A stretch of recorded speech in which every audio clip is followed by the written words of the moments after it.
Welcome back to Danger Aware's Animation Department. I'm Ray Howell, the Chief Information Officer, and we're working today on a new character species. So we're creating a whole new species of character, any ladybug.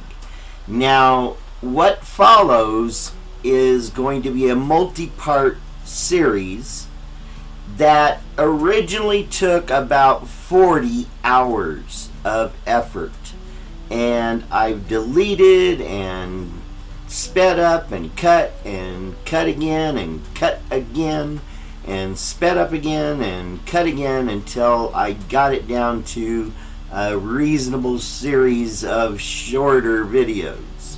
So instead of you having to watch 40 hours of work, hopefully this works out to about 8 to 10 hours. Depends on how many videos I have to make. I'm shooting for 4. So enjoy, and hopefully you can learn something along with me. I've been working on other characters lately, and I did another one. Let me go ahead and just bring it up. It's the black ant. So we now have any black ant character, and as you can see, it's definitely different than our other ant characters, and it's fully rigged, fully set up now, just like the any yellow ant and the update on the red ant that I've done.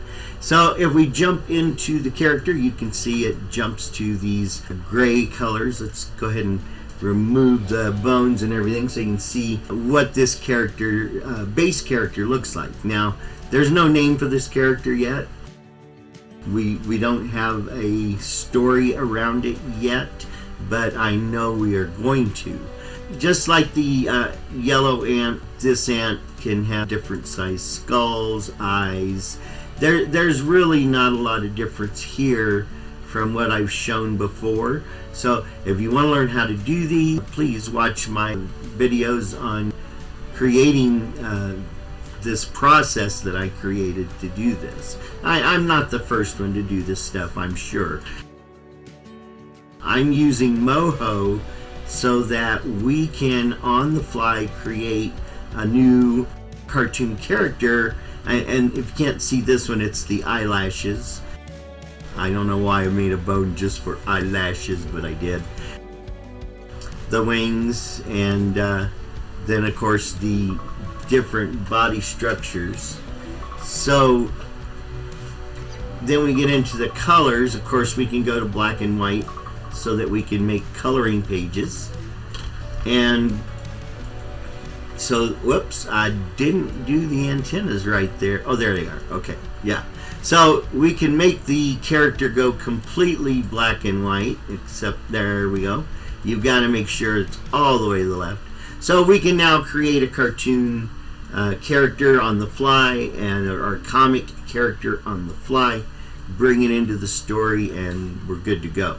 So, and we can instantly add colors. Now this is a black ant, so I stuck with shades of grays, but with some color in the eyes, of course, in the antenna, but the rest of it is shades of gray with a touch of red tint. I don't know if you can really tell that that's a bit of reddish gray, but I figured, you know, red ants and black ants are very, very similar, and so we should have a bit of red in our grays there. But we can definitely go to full-on black ant, and that's, you know, just one of the Undecillions of possible characters that we can produce on the fly instantly. And then when we say, oh, that's one we want to keep, we can simply go to the bones and hide the shy bones, and now that character is locked in for the animation. If I had done all of that on the animation timeline, because I did not do that there. As soon as I move to the timeline, I'm going to lose this character. So we'll jump to the timeline, and you can see we're right back to our neutral character, which, if we're looking at the character's ID, you can see this is what we call our ho ho ho character. Looks like I've got an error on the D1 there. let's show the bones. So which one would be D? Would be the gold one, or yellow one, so it'd be this one, I believe. So let's see, what did I do wrong? Okay, so it does go to A0 and it goes to G4. So why is it not HO at center?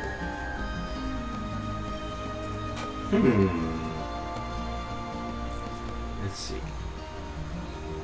Oh, that's why. It's only going to G4 as the maximum. That should be much higher than that. So we go here to abdomen size. That's the one we're looking at. We need to go into the action first. So we need to go to the action for the abdomen size. So in here, now we can check things out. So you can see the timelines here. Let's go through, and it should be going to P0 at 141. Yeah, right here.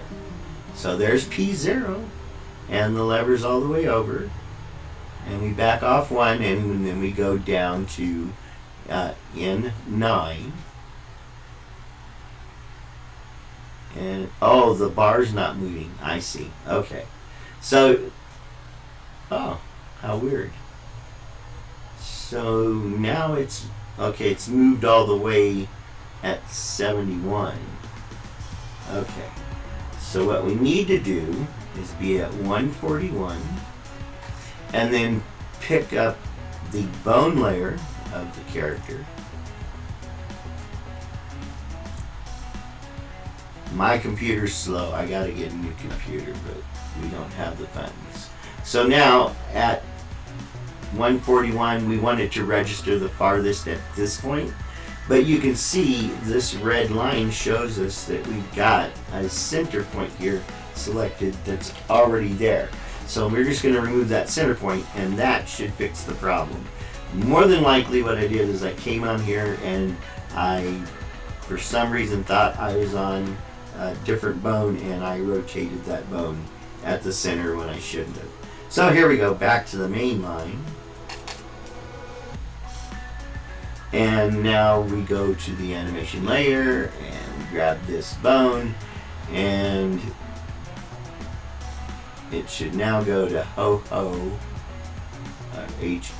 at center, which should be right there. Here's the black ant character. It is fully articulatable, just like my other characters, using the same processes and functionality. So now we're going to go do the same thing I've done to this character and a couple of others to the new Ladybug character. Here we have any Ladybug. Now it's based on our .cell character. Here is our original .cell made into an any character, but like I said, I really don't want this character. Let me get rid of the bone collection there. This character would not rotate well, having drawn it and designed it pointing this way. Also, with the legs all bent already, that made things a little difficult. Plus, I didn't care for the hands. They're just 3 fingers, and they were not usable as hands, which I want our characters to be, a little more complex than your average cartoon, but not too much so. So I used to be a puppeteer as a kid. I know that these are called puppets, and so that's how I address setting up the bones and setting up the character for manipulation. Now you can see all the bones. Now, I haven't attached any of these bones to the parts. That's some of what we'll be doing here. You can see I've got these bones drawn, but I haven't removed the strength from them yet. These bones for the DNA I copied in from one of my other characters and then changed the name of the one to just chin, changing the chin size. So what we want to do is just select all these bones and remove the strength from them so they don't inadvertently affect anything when I go to use them. Now, I have not named any of these bones yet, and that's also what I'll be doing in this video. But I figured I need to do the work, and I'm going to be doing things differently here than I've done before. And one of those things is that I'm adding the stretch the bone levers to the arm bones. And what this will do is allow me to do foreshortening toward the camera. I can do this as a control bone just as I do on the fingers. And so I've decided to do that on the arms and the legs. And as you can see, I've pointed the feet straight down instead of drawing them as if the character's already in the walking position. I'm finding this makes it much easier to design a new character, and because it's going to be manipulated by all the bones over here, there's really no reason not to add this one little bone to each to give me that quick foreshortening, so I don't have to keep switching between the transform and manipulate tools. Yeah, I can do that on the keyboard, but if you've ever done much animating, you go to the transform button and you forget and you start moving other parts. It's just, in my opinion, in what I've been learning, it's much better to not switch between the tools when you're actually in the animation process. So this character is being designed with all of that in mind, plus the other features that I've figured out with the other characters, like adding these skull bones and these eye bones and these cheek bones, because when I go to alter using digital DNA and I make these features change, if I then go to rotate the head, they overlap each other. By using these bones and anchoring points to these bones on the skull, even when I alter the skull size, when I go to rotate, it rotates properly. So, if you're wondering why am I adding these extra bones, that is exactly why. Same thing with the adding the bones for the shoulders and for the hips. When I go to use these digital DNA and I make the character wider or thinner, I've also set these bones over here to rotate the arms and legs around the body. And so when that happens, that's when this all comes in. If I rotate the body and I don't use these hip bones, and I alter the body with the digital DNA, then the rotating around the body does not work properly. It's all just easier to use these bones than to go in along the timeline and keep making corrections where it's not right. By using this bone and changing the length of the bone, it's all in proportion to with the changing of the thickness of the body. I want to rotate the carapace around so that we can see it almost like this, but it needs to stay in the back most of the time. But when we rotate the character left or right, we want to bring the carapace around with the dots. So the way I've done that is I created two copies of the carapace. Alright, so down here we've got, you can see I've got carapace when turning, and then down below behind the character we've got the carapace. This is where I have deleted many hours of work and I come back and I am correcting. What I've done here is I've created a mask of the carapace for in front, and it's got the spots that are hidden behind it. We've got what the carapace mask should look like at the first instance of visibility.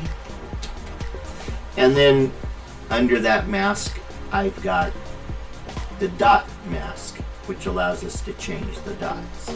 So I'm going to go over here to this carapace and take out this carapace mask and paste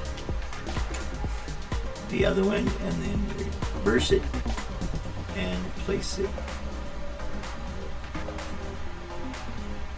And I know where it goes because that last dot right here was right in the leg over here.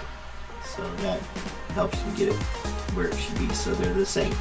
So there we go. And then of course we're going to have them not visible until we want them.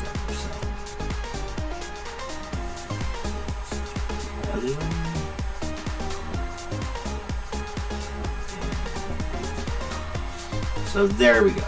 Now, that's the beginning of everything. Now I've got a wing there. I didn't create the copy of it, so I'm just going to grab. When I pulled up a ladybug to get this wing, I found out that the muscles attach at the outer edge as opposed to the center of the body. So just learning things new every day. So there, I'm going to paste it.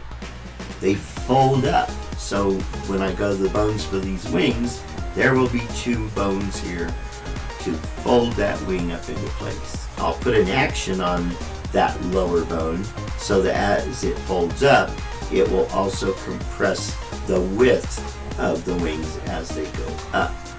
And that's how they are on a ladybug. Their wings are twice the length of their body because they're folded up underneath in half. Let me just show you here. Grab that layer and move it over here for a moment. So you can see through the center of the wing here, there's a pivot point right here, and this bends right here, and it literally folds around and up.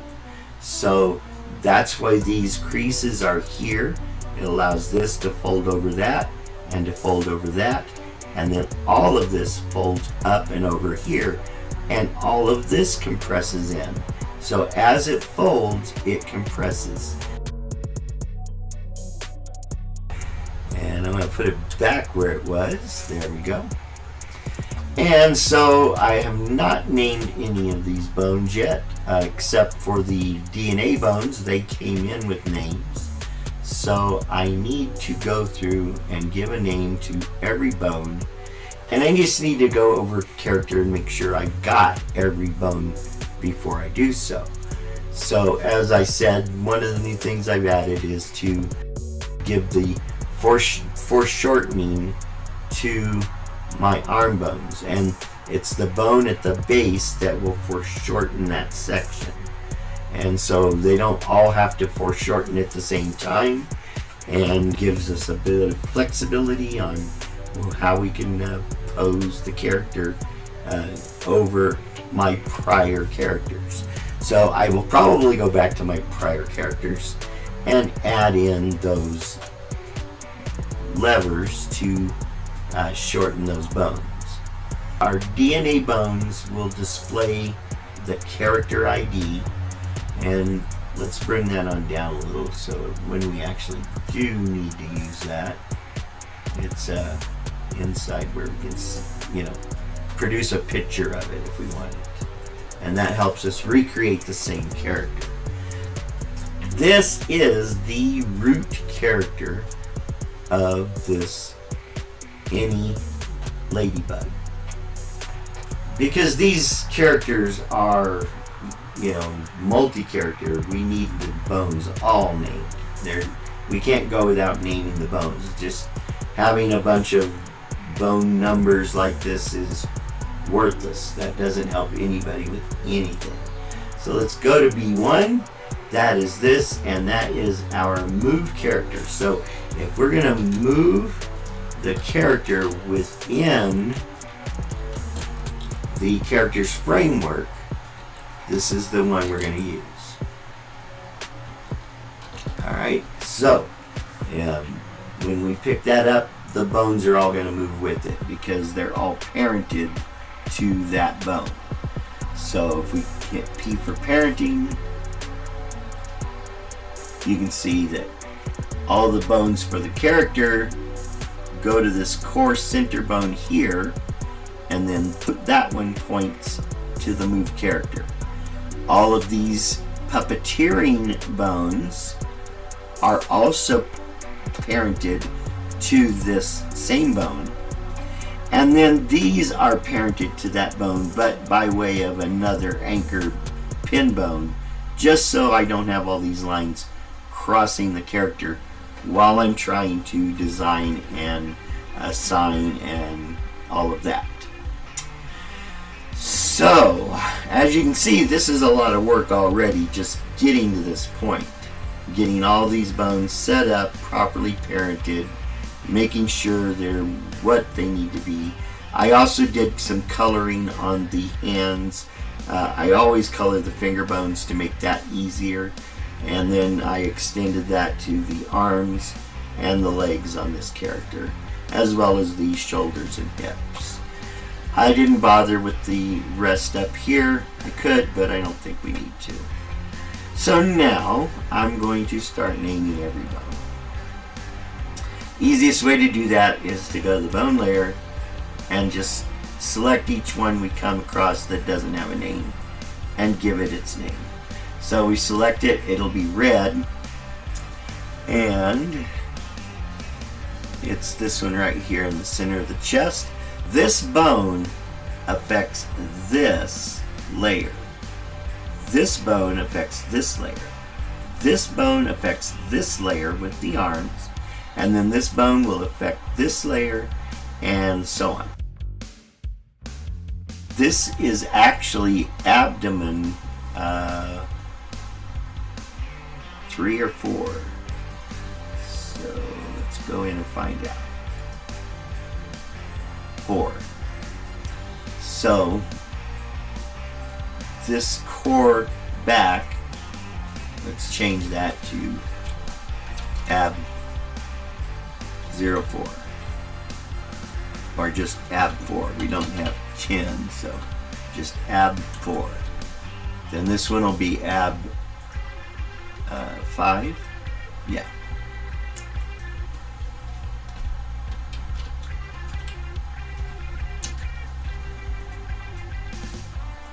Ab 6.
can do this wing, and we grab the tip bone of the wing, which is here, and then we're going to grab eye and grab all the points from this joint right there all the way down. So there's those points are going to get bound to that part of the wing.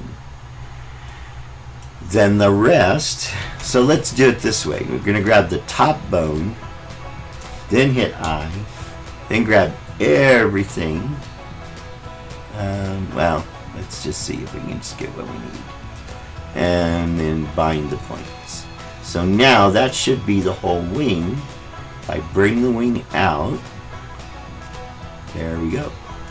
And then this wing will bend everything in. But you can see that's going to take a little bit of work to make that work properly. But it's already halfway there. So then when that's folded up and in, it fits within the entire carapace. So we'll do that as an action on this wing bone here. But let's do the other wing first. So we're going to B for bone. We're going to grab the top bone this time, and then eye, and we're just going to grab the entire wing and bind those points.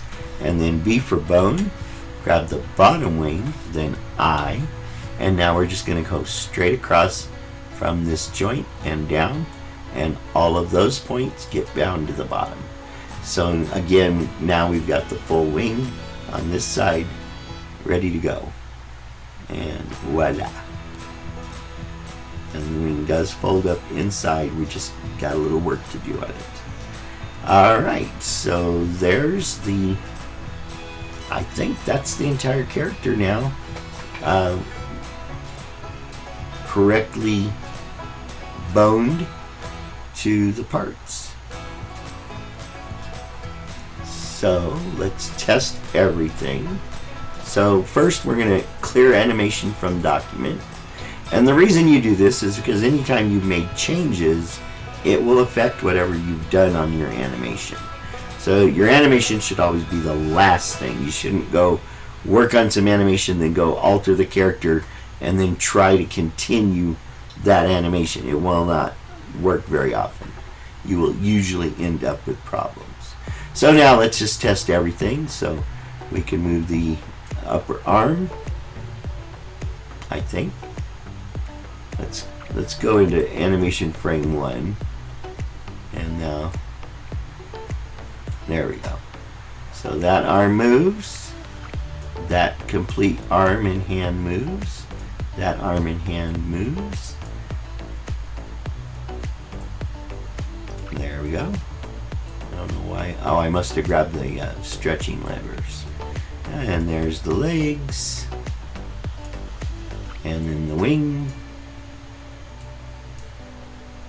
and we've already done all the body checking. Now that one should have some constraints on it. That shouldn't be moving that far. So let's go minus 12 to 12, and that gives us 25 positions. So that can rotate like that, but not ridiculous. So it covers up the arms just a bit by doing this, but that's fine. And then the arms work. They can go behind the body, but we can do things with the arms when we start doing the actions for the arms. So let's make sure everything is working and proper. And you can see my targeting there. Oh, I didn't attach the parts of the skull and the face to these bones, and I need to do that. So let's go back to the head. And when it comes to the face and skull, we need to release the layer. There we go. And the skull, we're going to release the layer. Alright, so what we want here now is to bind by points. So we're going to bind the skull by points. So we're going to hit I, grab the entire skull, and B for bone, and grab the skull bone. Then I grab the edges and then bind them. I'm looking at something else here though. So what I want is these points should be right on, but that's changing our shape of the skull a bit. So let's correct that with the curve. So we want to go back to that almost round head. And now we're going to B for bone, and then I, and just bind that one point to that bone. And the same thing on the other side, B for bone, then I, and bind just that one point. And now when we change the skull size and we rotate the head, this will keep things in place, as this will keep the eyes in place. And now we need to do the face. And again, we're going to go B for bone, grab that center bone, then I, and then bind all the points. And then we're going to grab individual bone and bind just this one point.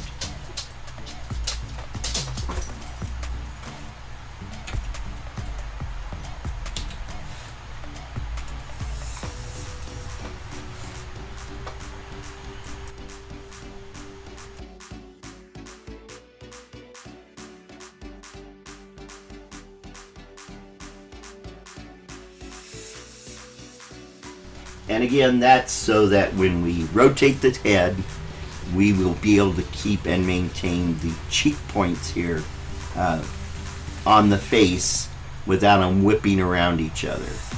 And we may need to bind these points too as well. In fact, I think I will. So B for bone, then I. Let's go ahead and grab the entire cheek and bind it. So B for bone, then I. And we bind that. So now, if I stretch those items, in which I will do in the actions of the DNA, so when we stretch these,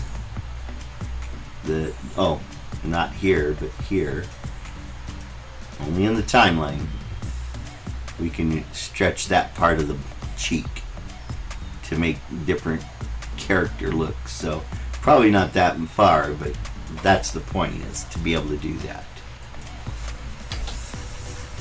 Alright, so I think that completes our bone rigging of the character. We can now turn this targeting off. We no longer need it. Oh, I was going to mention, I created this target and I created a green bar and duplicated it so that I could keep things even left and right throughout. You can do that with the grid, but sometimes the grid is a little bit annoying and doesn't work as you want, but this always works as you want because you can build exactly where you want things to happen. So anyway, I think we're done with the target, so get rid of that. Now the character ID, I did duplicate the DNA bones from another character and brought them in, and the reason is because it took a lot of work to get these bones to change the values as we move them. And so that I imported, already done, so that I don't have to work on again. And we can see that every one of these is changing properly as we move them. So we no longer need to look at that. We can get rid of that for the moment. So we're good there. So let's save our project. And because we're now making a major change, we're going to save it as a new number. So it's already saved as 1 at the point at which we began today. So now I'm saving it as 2 with all of the change. Whoops, it didn't get my 2 for some reason. So change it to 2 and then save. And now we've got our second iteration. If I find that I did something on what I just did, all the work I've just done was something wrong, I can go back to the prior version. For instance, in this I made major change by reparenting these bones back to the pin bones, which gives me the full functionality of the arms. Well, if that turns out to be the wrong way to go, I can go back to the version 1 and pick up from that point and move forward. So, we're now at point 2. Everything we changed from this point will be saved as 3 eventually. So, give me a moment here. Alright, so now that we've got all of the character fully rigged, we can start working on the alterative parts. So, I think we'll just start at the top here, and we'll start with this top arm. So we're going to go with these bones. They should all have a constraint on them as well. Let's see. Let's go.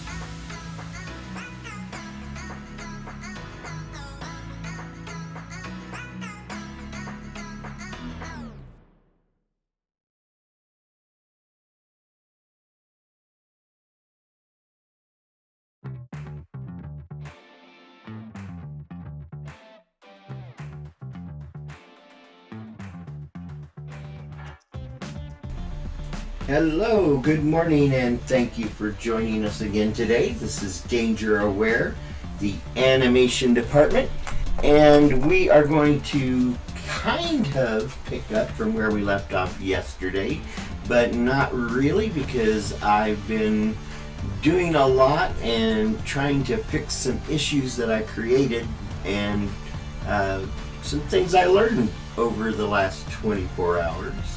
So I'm trying to get Moho. I'm looking for an error right now, so let me go ahead and just show you what I'm working on. So we'll bring up the Moho project. We're working on our any ladybug character. And yesterday I was going over how I was trying to add the foreshortening to the bones to make it easy to work with.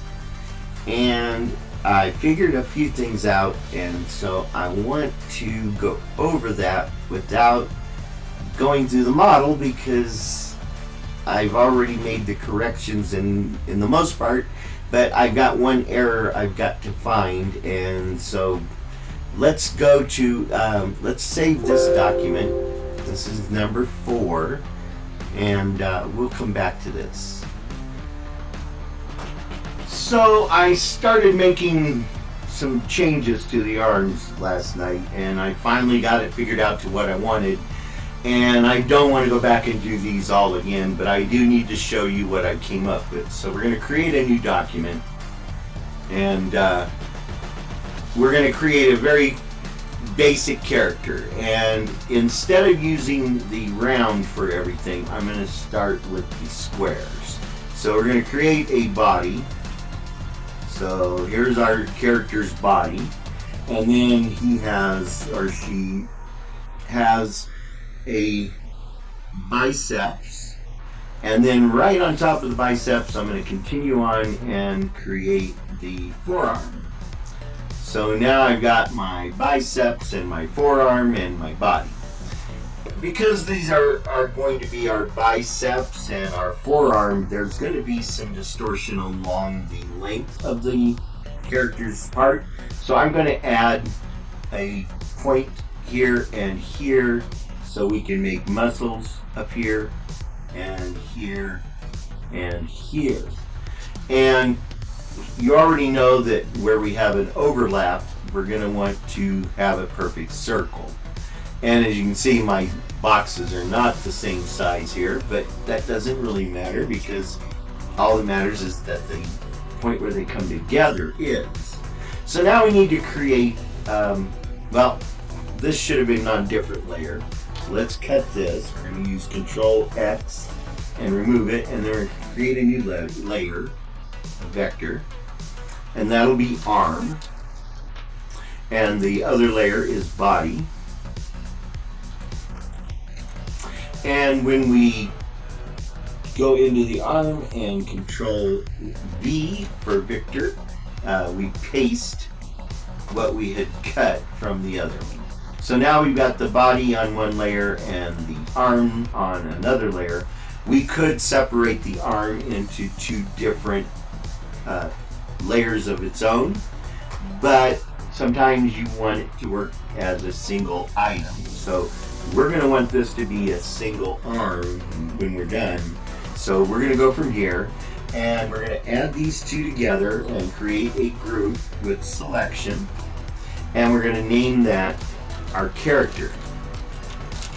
Alright, and we're going to convert that to a bone layer.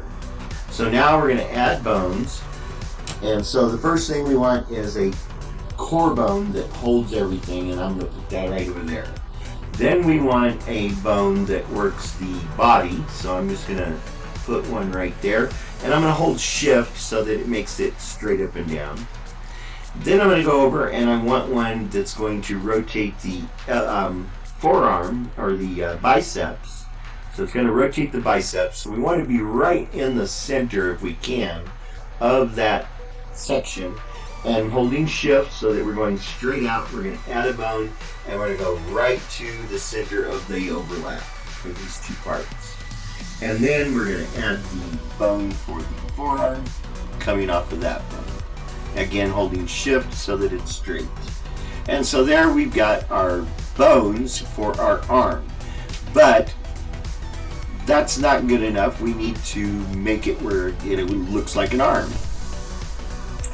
We want to go to the B bone layer, and then we're going to select all the bones, and we're going to remove any strength from them. We don't want them to have any effect except on the objects we want them to have effect on.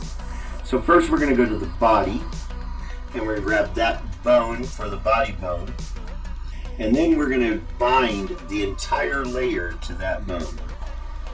Body to this bone. There. Now, when we go to here and we move that bone, the body will move with it. Alright? So now we do the arm, and what we want is for this part of the arm to work with this bone. So we hit this bone. Now we can't do the whole layer, or the front one is going to rotate with this bone too. So we're going to bind by points instead. So we grab this B for bone, then hit I, and grab this arm part, and we bind it. And then we do the same thing for the other bone. We hit B for bone, and then I. Oh, then hit the bind points button.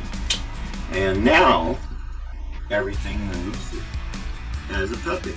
But as you can see, our elbow is quite cornery. It's a cornery corner. So what we want to do is round those things off. And so what we're going to do is go back to the construction layer. And we're going to grab the end points. G to grab. Then I'm going to grab these points. And I'm going to grab these points. And I'm going to grab these points. And I'm holding shift so that I can select the next set without losing the first one. Then we're going to hit C for curve, and I'm going to click and drag from the left to the right, and as you can see, that is now creating quite a bit of curve for our parts.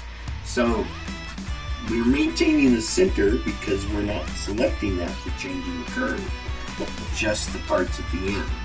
So now we're going to go in and grab one point and hit C for curve, and you can see where our curves are going really crazy. So we're going to bring those all in a line back to being almost straight with the, length of the arm, and we can do it on each end here. And we end up with, little round curves. And if we go exactly straight, then we should be back to what we were at the very beginning, except that we got rounded ends now. So we get them pretty straight.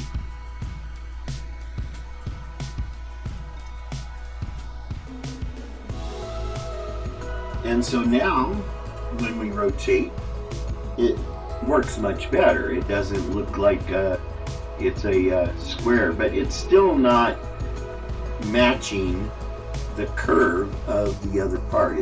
It's obviously two different parts. It looks like puppet pieces that are connected at the joint point only. So how do we fix that? Well, we want to make that rounded curve match the rounding of the bone. So we do that.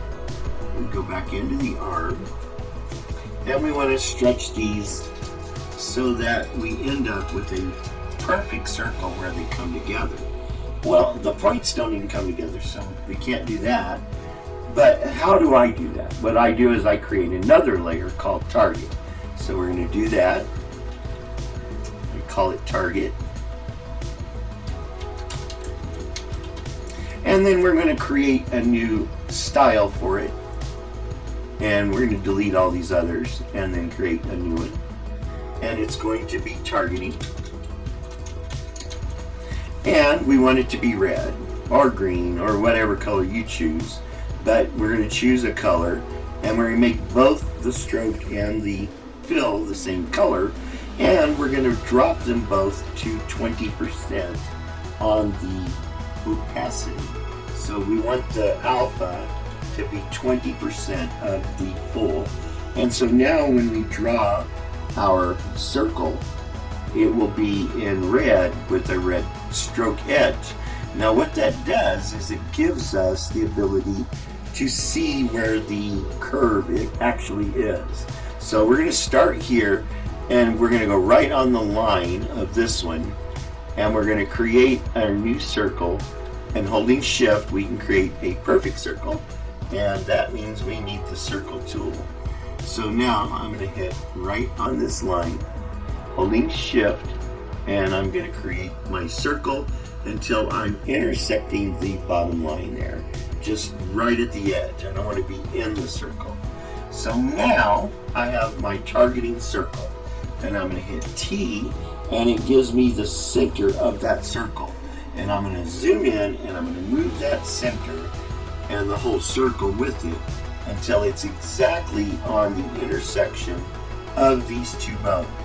And so if I zoom in and I keep zooming in, I can get closer and closer to being exact.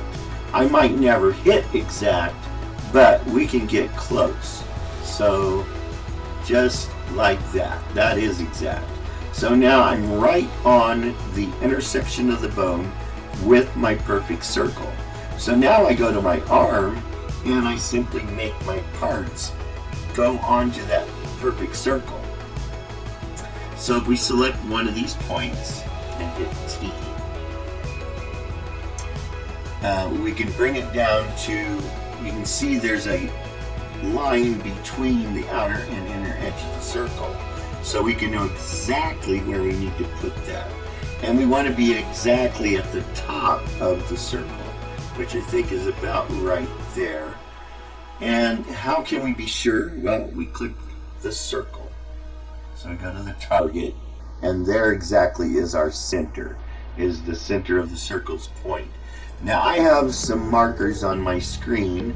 If you've ever been an attorney, they give you a contract, and they use tape with little colored tabs on them to mark where you have to sign.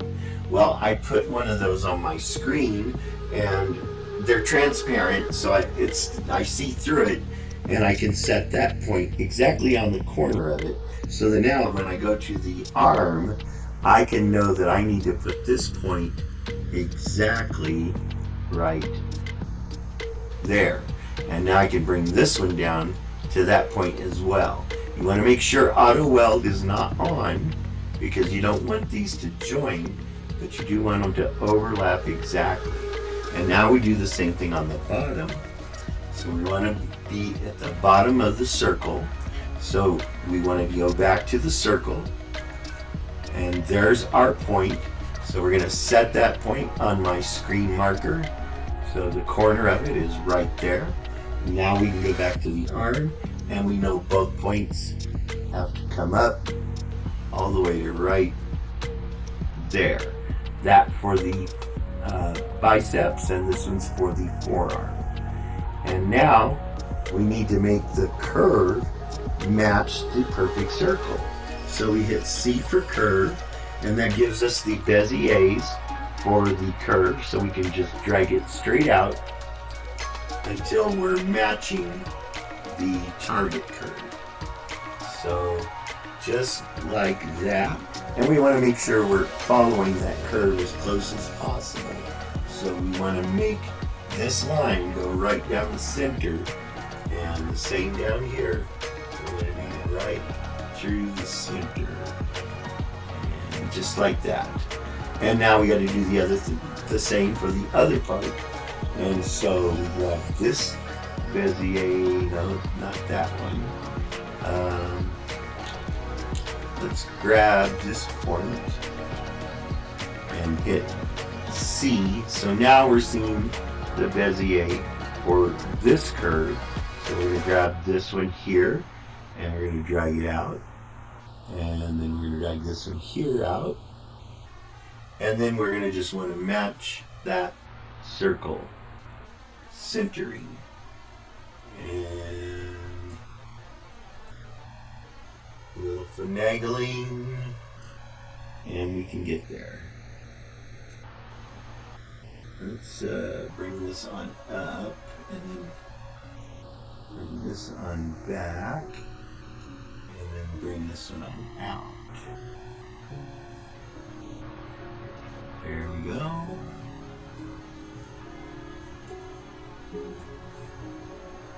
Just like that. So now we're on our perfect circle. When we rotate our elbow, it stays a perfect circle. Simple as that, all the way through. So that's the good thing of using targets to get what you're wanting as for a look. So I'm now going to take that target and go to the shoulder. So shift and drag, and go to the shoulder, and we're going to go to the points that are at the shoulder points, which if we check the arm, there we are. So I'm going to bring this point to that corner on my screen. And now I can go to target and hit T on target. Oops. And now we're going to make sure the target is big enough by just stretching it till it's in the center of the strokes. And just like that. And now we go to the arm and hit T, grab this point, hit C, and now we can, holding Alt, we can drag this out and match that circle. And that way when this rotates, it'll look the same always. So there we go. And about right there. Now the reason we're not going straight out to get our curve is because we're a half circle on the other parts going straight out. So there we go. Now we've got our arms properly curved. We could probably do it up here on the wrist as well. If we were going to continue building the character, we'd move the target over here and we'd round this off as well. So now everything is attached and everything is working. So we can bend the arm around, and we can turn the target off so it's not distracting, but you can see that the arm bends and stays at that same place every time. Now it should be on that bone, so let's go back and go to the arm, and let's turn on that target, because the target should be on the bone. So we're going to hit T for target, or T to transform the target, and I'm going to drag it up, and we're going to go in and center the center of the target on the center of that bone base. And again, you keep zooming in to get till you're right where you want it. Just like that. So now we match that curve to that part of the arm. And it's simple. We just grab these 2 points, hit T, and we can drag them straight across. And we match the curve, and voila. Now our arm works properly. Sorry about that. So now when we rotate the arm here, it looks like it's rotating on a point where it will stay, and the same with this. Now, the next point is I want to stretch and shrink these parts as needed for making it look like it's swinging towards us. So say the guy was carrying a bat, had his arm bent like this, we want to show the swing coming around. Well, we can't do that without shortening this bone to do it properly, and we need to shorten this one as well. So to do that, we need to add 4 more bones to this structure. So we need pin bones, which are simply bones that you set by not moving after you hit click. So we're going to go here, we're going to grab this bone first, and then we're going to add a pin bone to the base of this bone right there. Then we're going to grab this bone and add a pin bone to the tip of it. So we're going to add, and we're just going to add a pin bone right there. And it'll automatically center itself on the joint there. And then we're going to add a lever bone to be able to stretch and shrink each of these parts. So we're going to add it to this pin bone. We're going to add this lever here. We're just going to come up a little bit above the arm. And then we go back to B for bone, select this bone, and add a lever here. And these will be for stretching the arms. Now, we want these bones poking straight up, so we hold shift, and that guarantees that we're going straight as in comparison to the other bones. All right, so now we want to remove all the strength from these bones. So select B for bone, get all of them, and then go to strength and reduce it to 0. And now B for bone and are here, and parenting, yeah, it's correct. Yeah. So now we want to put constraints on these 2 bones. This one that's going to be a lever, and this one that's going to be a lever. So we're going to go to constraints, and we're going to say minus 32 to 32. And that gives us 65 positions or degrees of change on the angle. So then we're going to create an action for each of these bones. Now this is B8 and this is the B3. Let's change this to bicep. And then this is going to be bicep stretch.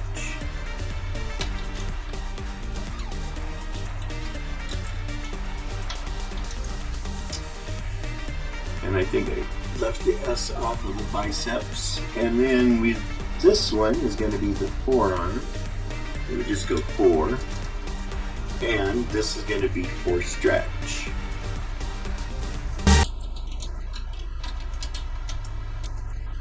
So now we've got the names, we can start creating these actions. So we're going to create an action for stretch. And the first thing we do on an action with control bones is remove them all the way to the minimal position for position 1 on our timeline. And since we have 65 degrees of motion, we're going to go to 65 or a multiple thereof of 64, when then adding 1 to create our range. And we're going to rotate this bone all the way to the right. So now when that's all the way to the right, this bone will be longer, so 125%. And when it's all the way to the left, it's going to be shorter. And so we're going to go 25%. And because we've assigned the points to the pin bone, our rotation will remain the same. So now we go to 33 and we reset this bone to 100%. We don't want to type in 100%. We just want to reset. So now we're going to go to the other bone. So now we need to make the action for this bone. So we're going to exit back to the main line. Should be in the construction layer. And we're going to create a new action for this bone. And that's the bicep stretch. So again, first thing we do is rotate all the way to the minimal position, go to the maximum, and then rotate the lever all the way to the max. And this bone is going to stretch first 125%, and then at the minimal position, it's going to be 25%. And at 33, which is our halfway point, we're going to reset the bone back to normal. So now we exit back to the main line, and we can rotate our character's elbow. We can stretch the arm short or shrink it, and our rotation stays our rotation. And we can rotate or shorten this, and again, our rotation still remains our rotation. So it's a little bit of work to get it all the way to this point, but once you do, then your elbows will always rotate as elbows. And now we can do anything we want to the arm. So if we go back into the arm now and say we want to make this a muscle man, so we could grab these 2 points here, hit T, and then Alt, and we're just going to stretch them apart like this. And so now we've got a muscly arm. And we can do the same thing here.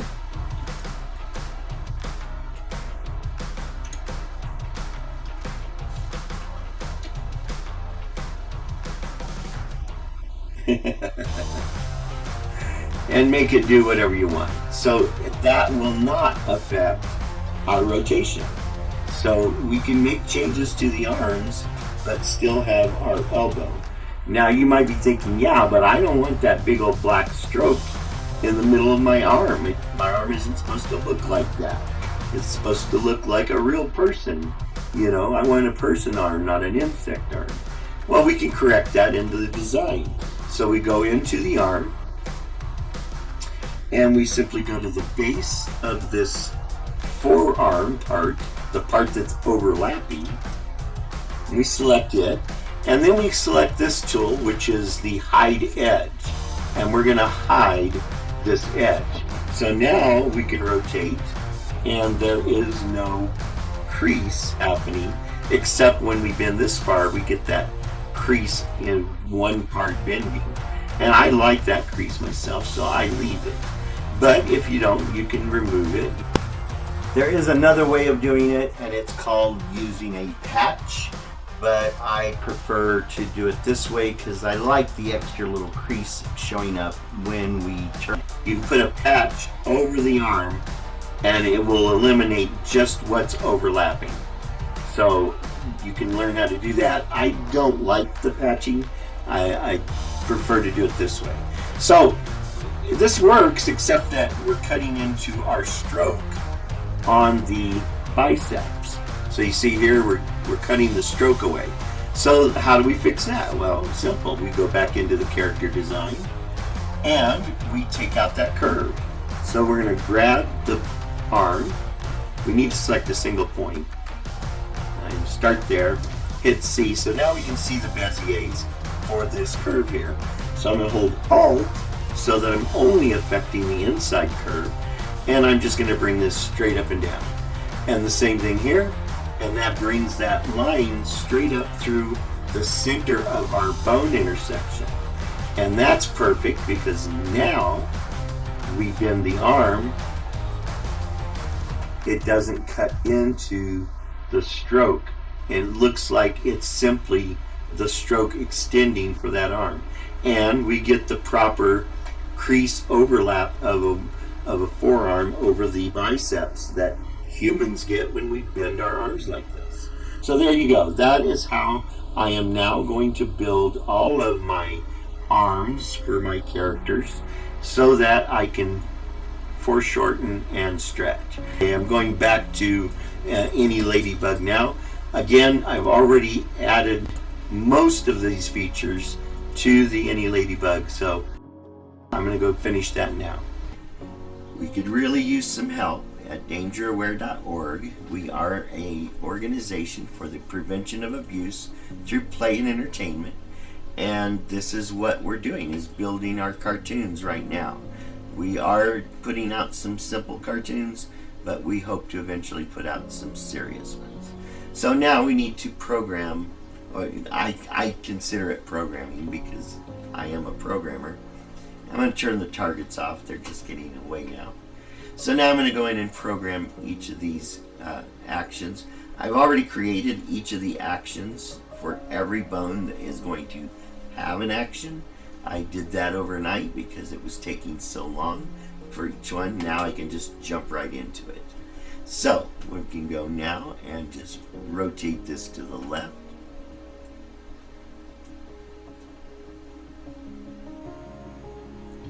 Oh, it grabbed the wrong bone. We don't want to do that. We want to erase anything that happened on the wrong bone. And then rotate this one all the way to the left. And when that's all the way to the left, this one is going to be 25%. Then we're going to rotate all the way to the right to 65. And at 65, this is going to be 125%. And this bone is going to be rotated all the way to the right.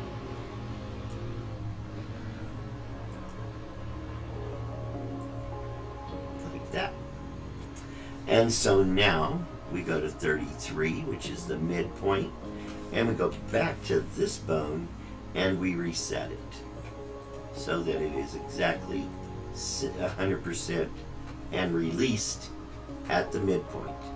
It's important that this be released at the bone's 0 point so that other bones can affect that bone, because everything in Moho with bones is additive. If you attach one bone to another, the next bone moves it.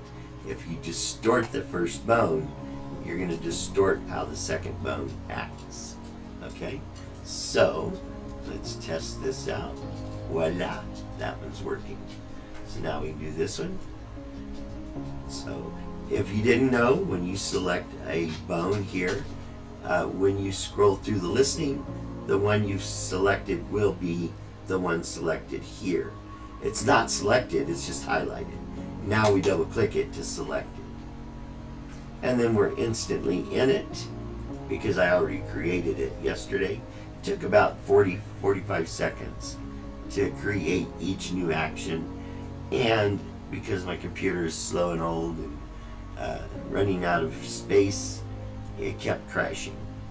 So I've done the rotating on the bone to begin with. Now I'm going to select this bone.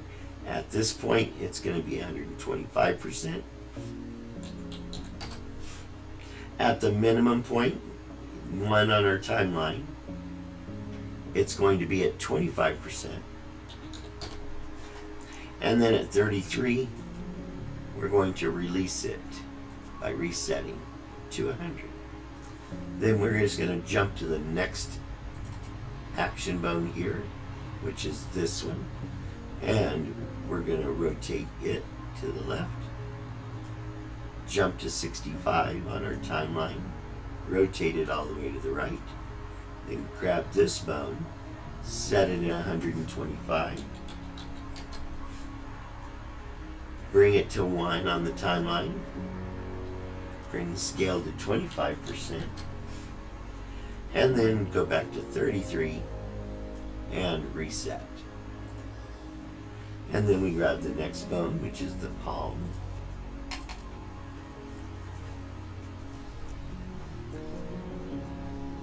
And we rotate it all the way to the left, jump to 65, rotate it all the way to the right,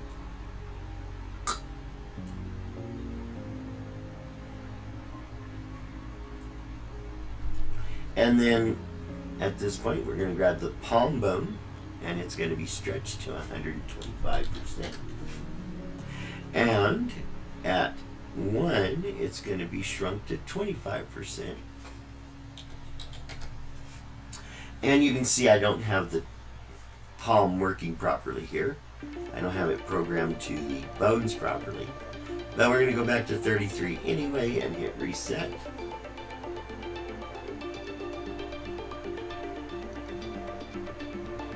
Then go back to the main line on the actions list. And go back to the construction layer on the animation frames. And we're going to go into the palm of the hand here, which is the bottom left. There. And we're going to bind. We hit B for bone, and hit this bone and I, and these 2 points on the palm. It won't let me because it's showing the bone in red. That means that the whole layer is already bound to this bone. So we got to go up here to bone and release the layer. So now you can see there's no selection. So we're going to hit B for bone and select this bone. Let's make sure we're selecting here. So we got this bone, then we're going to hit I. And we're just going to grab everything and bind it. So now all those points are bound to the palm bone.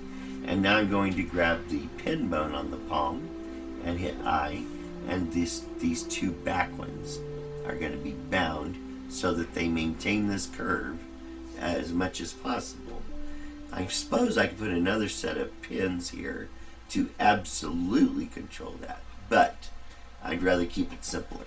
So we go back to the main line, or the bone layer, and the main line, and the animation frame. And now we should be able to stretch the wrist, or the palm, and the palm stays round on the back side. So there we go. All of our arms are functioning. Now another thing I did last night was I put constraints on these bones, on all these shoulder bones, and I am calling these shoulder bones here as well. But I reduced how far they can each move. And then same with the wings I left alone. Then I created actions for all of my puppeteering bones here. Now, if you don't understand that, when I was a child, I worked with marionettes. So let's create a new action or vector here. Let's go to the construction layer.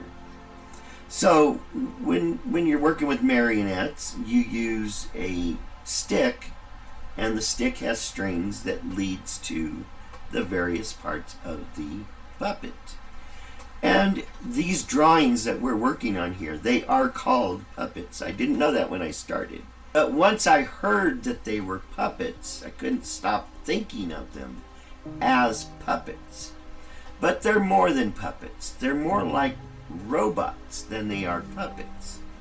And just like a robot, if you want a robot to stretch its arm out, you got to teach it.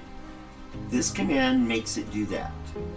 And that's all we're doing here with Moho.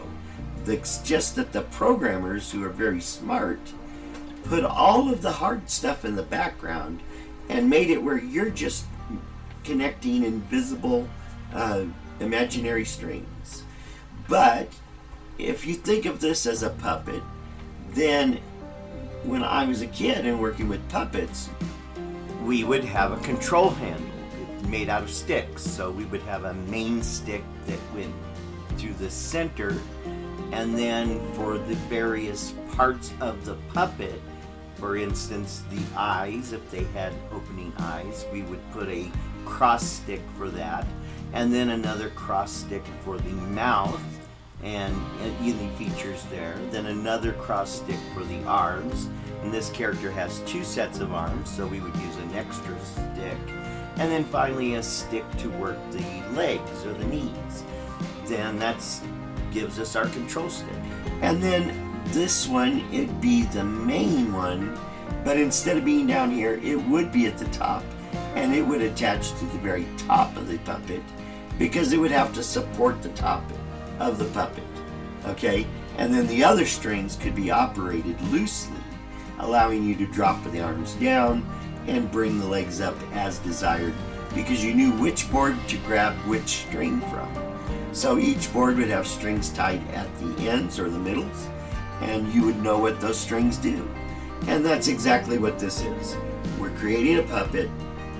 This is my crossboard to control the puppet. So I put it all over here. And then over here, since I wasn't using it, that's where I put in my digital DNA. So now you understand what I'm doing and why.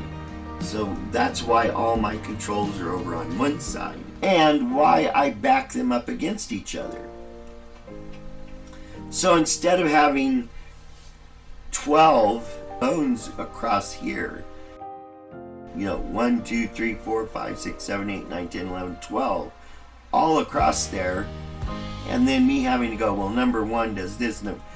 By putting it in a shape pattern like this, by backing them up to a central base, it keeps them in a grouped organization, so that I know, okay, this cross works the legs, this cross works the arms, these crosses have to do with the mouth, and these crosses have to do with the eyes and the head.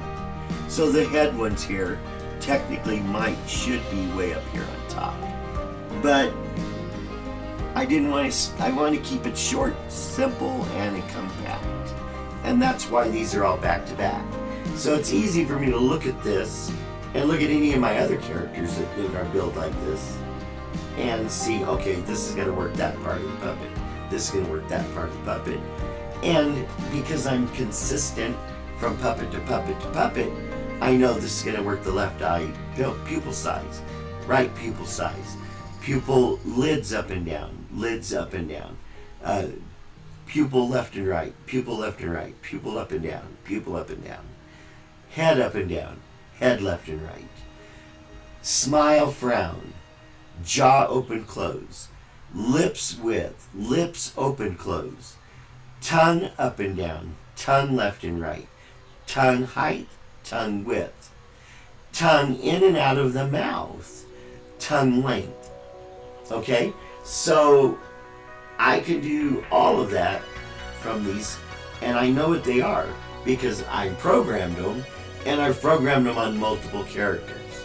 And if you were to take these characters and use them, and you're welcome to, you could then do everything you need to do by understanding what I've laid out here and why I've laid it out this way. I've seen where other animators will put their controls all over the place, or they place them right on top of the part, like I'm doing with the arms. With the arms, that makes sense that those bones be associated right there near the arms. But when we're manipulating the entirety of the puppet, the facial expressions, the head turns, the arms twisting, that should be somewhere else and not on top of the character. There's already enough bones on top of the character. And eventually we're going to hide a bunch of those, so don't worry about it. You're not always going to see all of these bones. Alright, so now let's go back to the character. So we've got all the arms working, now we need to do the legs.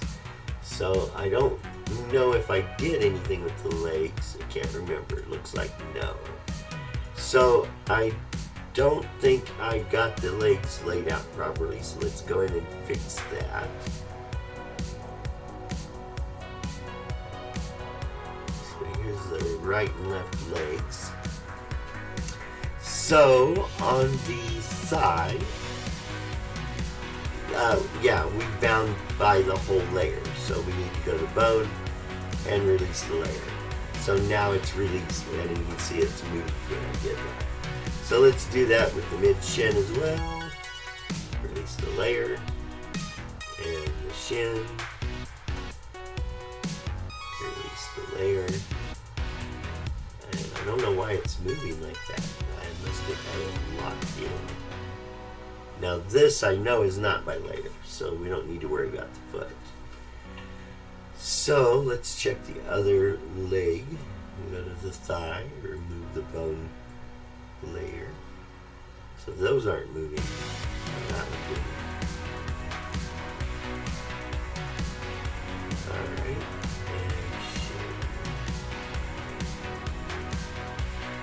Alright, now we're going to want our target back on because we're going to be changing these things. So turn on the target. And we have our circle on one leg anyway. So yeah, we'll do the one leg and we'll do the other. So. Alright, so now we want to go back to the legs. So yeah, there's a lot to learn in Moho. That's probably the most daunting part of Moho, is that you do have to learn a lot to make the most use of it. And it looks like my circle on my target got stretched there somehow. Let's go here, yeah. T. I must have grabbed this point here at the bottom and moved it. Oh no, it's the top one. There we go. Except our points are wrong. Hold on, let's just get rid of that. And look at this. And copy and paste it. And then drag it up. And then we'll just make it a little bit larger. And then center it on the pin bone. Now we're not looking to center it on what the drawing is, because remember, the drawing moved just now. So we're going to make sure everything's correct. We want to make this center point as close to on that pin bone as possible, and that gives us our center.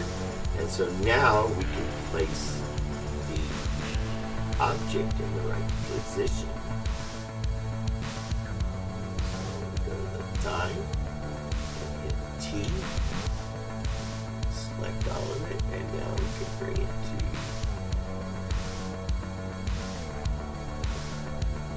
right there. Alright, so now E for bone, select that bone, hit I, and then select the entire leg and bind the points. And we don't want this point.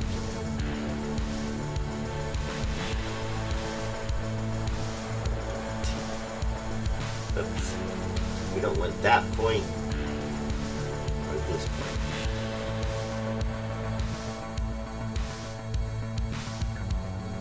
I'm trying to get just that one. Alright, so we're going to delete it. And then we're going to hit C.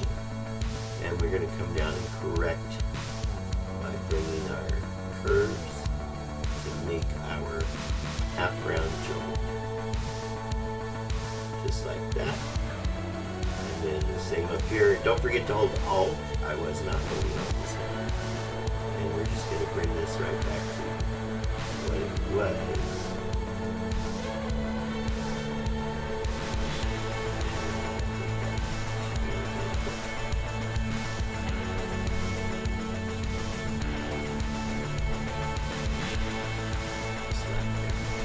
So there we go. That's that one done. Mid shin. Oh wait, bind the points. So E for bone, then I, and that binds all those points.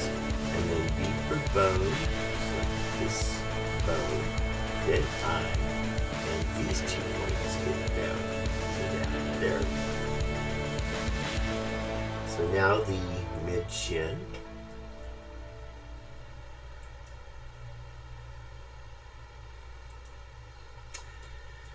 So again, we don't want the center pin points there. And we're going to hit the C for curve and zoom in where we get a good look. And holding Alt, just going to stretch these.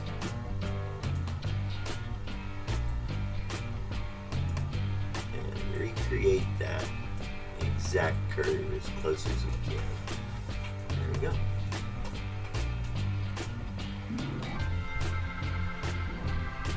Alright, now B for bone, and I. Combine all of these points. Then B for bone, and we grab just this back point, our pin bone, and then I, and bind these 2 points. And now on the shin, G to grab. We're going to grab these center pin points. Delete them. We hit C for curve and scroll close, and then Alt and recreate.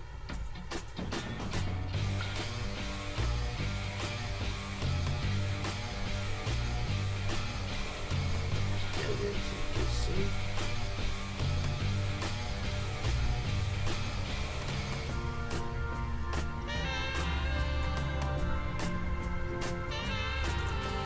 Just like that,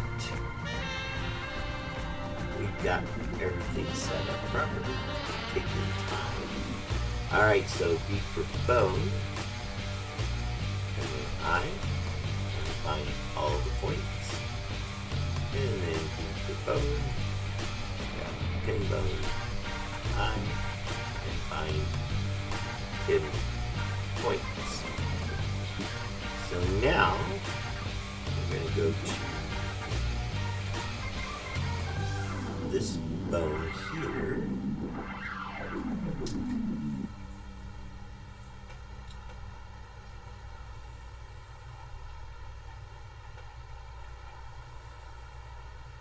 Oh, I need to be in the bone layer.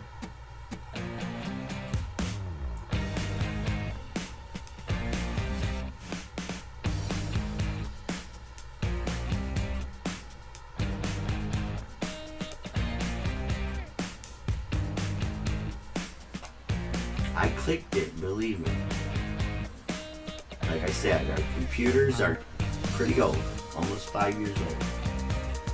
So let's go looking for our action, which we just saw the bottom of it. Let's go back up. There it is. So we're going to double click to go into that action. And now we're going to rotate all the way down. Go to 65.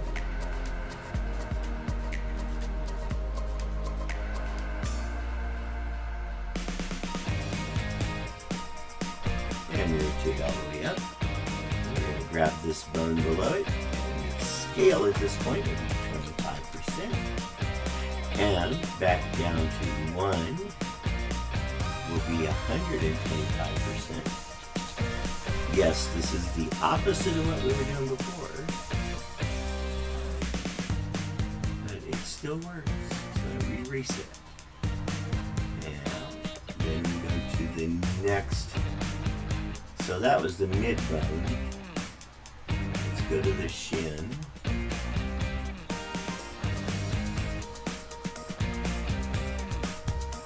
So we're at 1. Let's grab the shin bone. It's only going to be at 125% at this point. Then it's going to go to 65. And it's going to be 25%. And it's going to go to 33 and reset. And back to 1.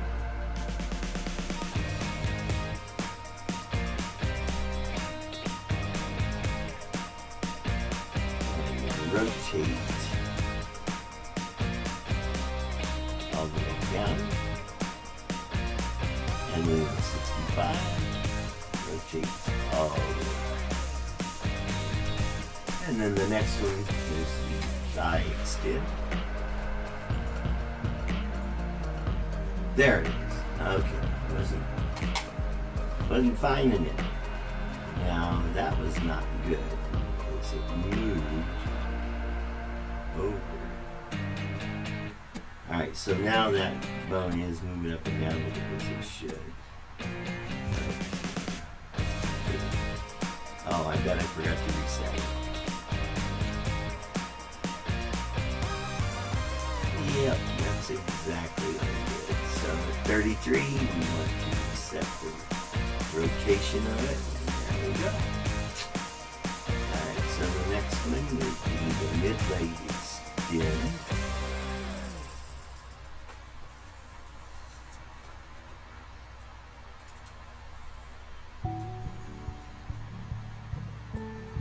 Okay, so that one I did reset. It's working. Shin extend. That's working. And foot extend. Now, the foot extend is different in that I'm using this one bone to control two bones at the same time.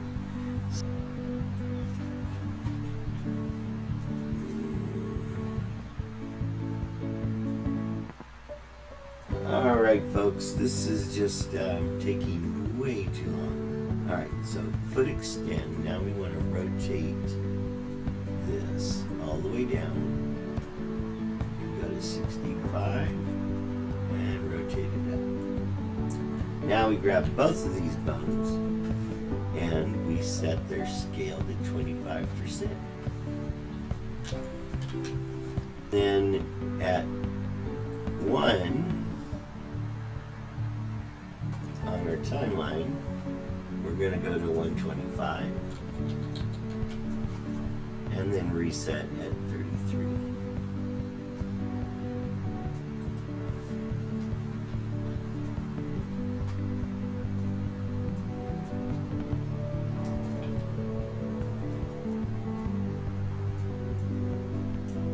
Alright, so let's go to the bone layer. Let's go to the main line.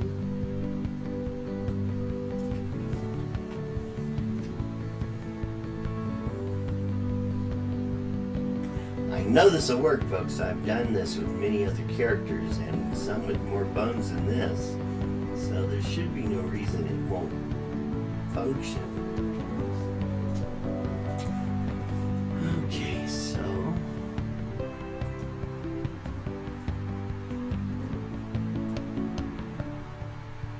stepping towards us, doing ballet.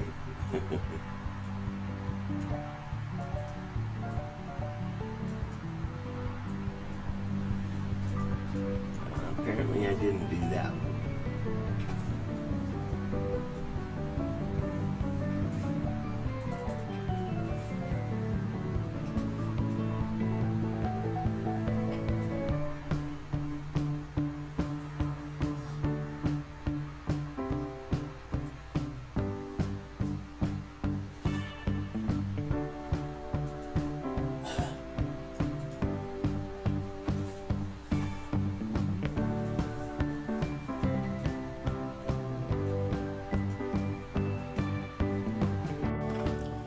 So from here, I've sped things up so you're not sitting through endless repeated steps.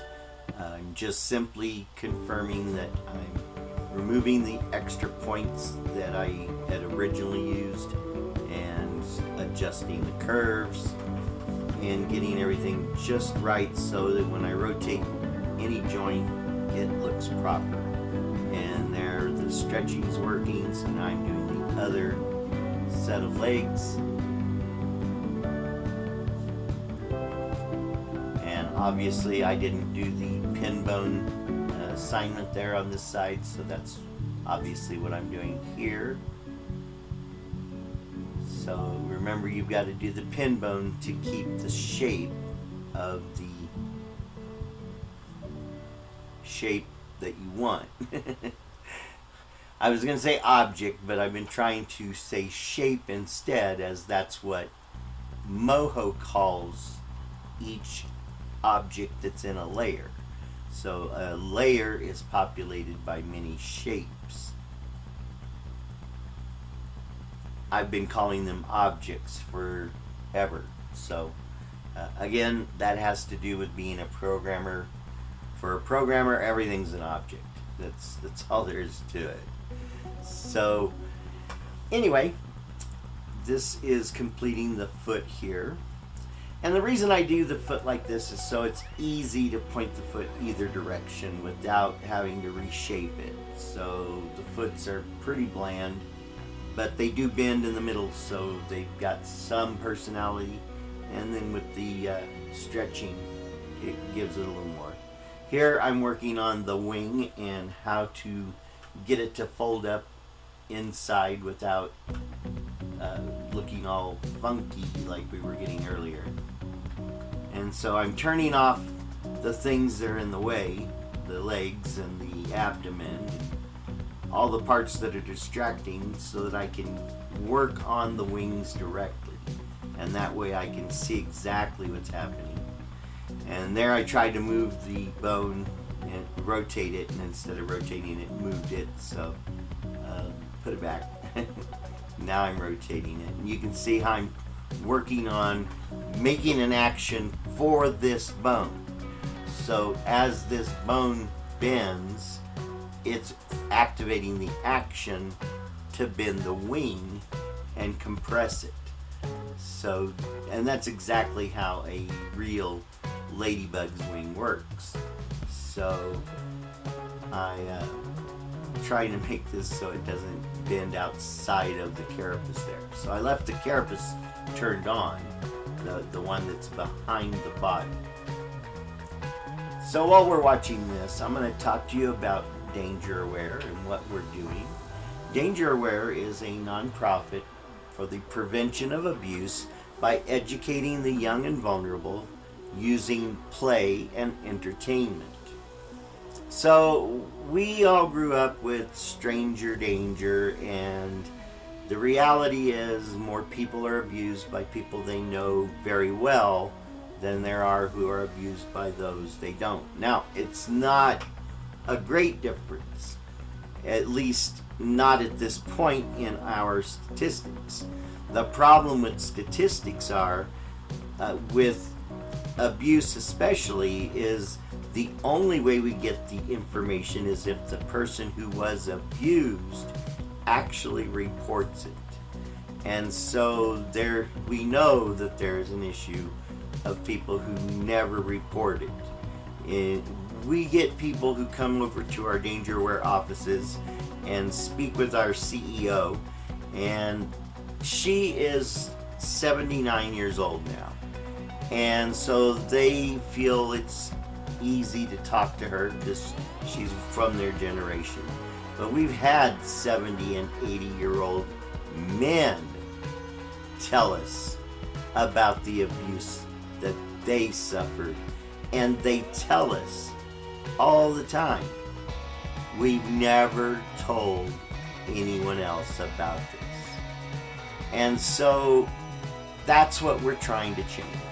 We want to change that paradigm of keep it silent, don't let anyone know, because it makes you vulnerable to admit that you at one point in your life was abused. But the thing is most people who were abused when they were vulnerable.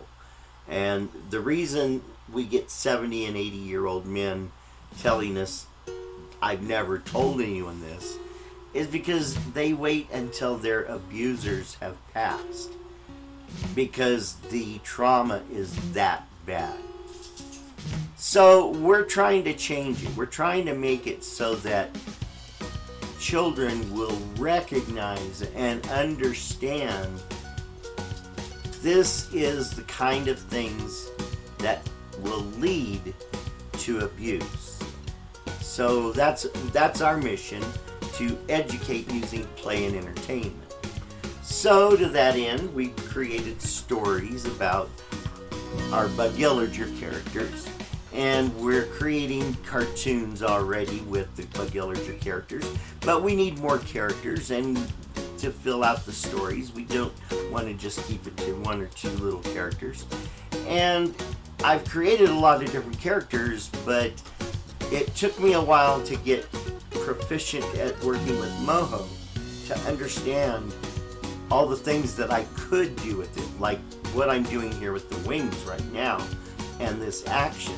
When I first started working with Moho, I didn't even imagine that something like this could be done.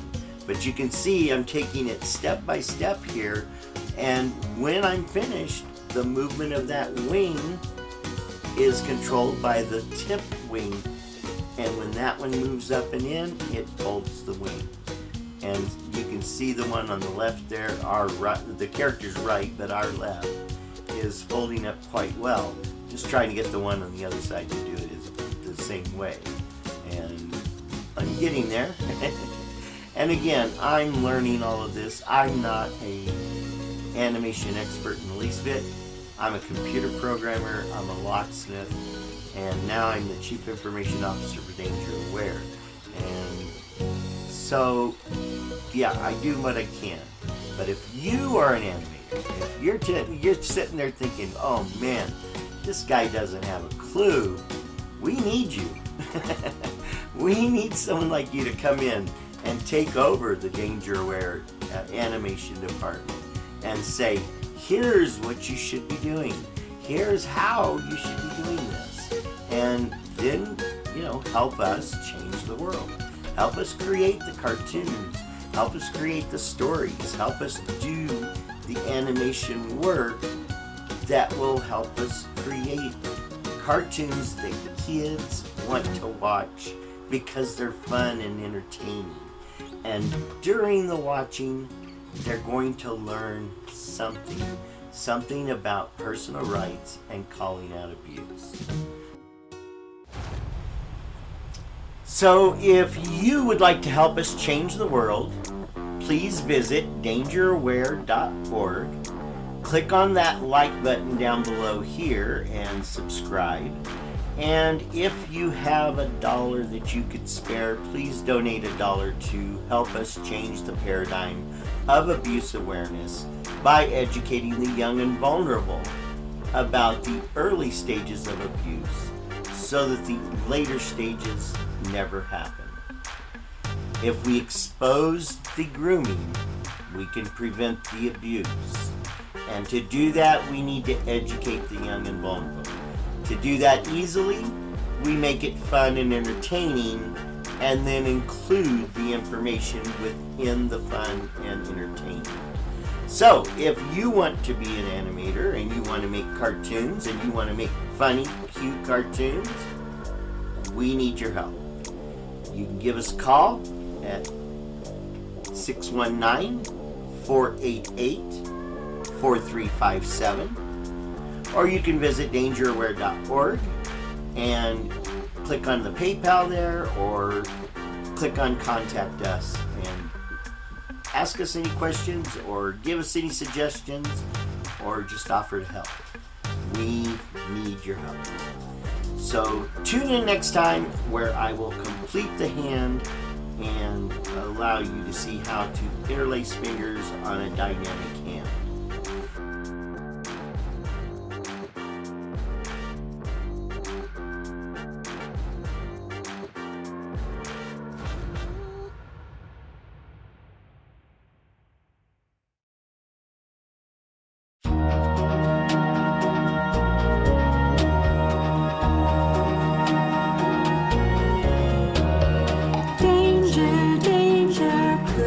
A stranger could be the one that lives next door. Danger, danger, could be a stranger, could be the one that you adore.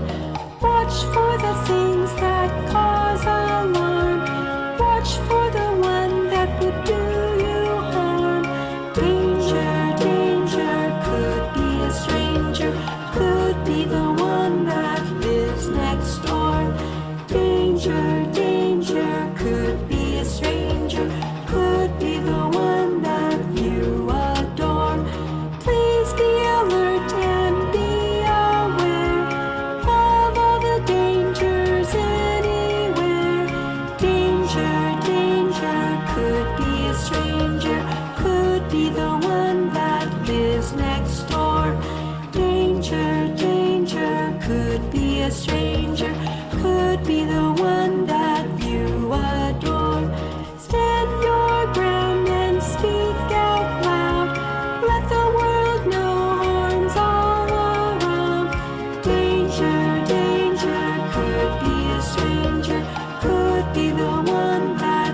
lives next door. Danger, danger, could be a stranger, could be the one that you adore. Danger, danger.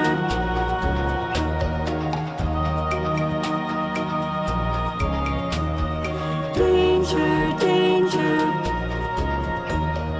Danger, danger, could be a stranger, could be the one that you are.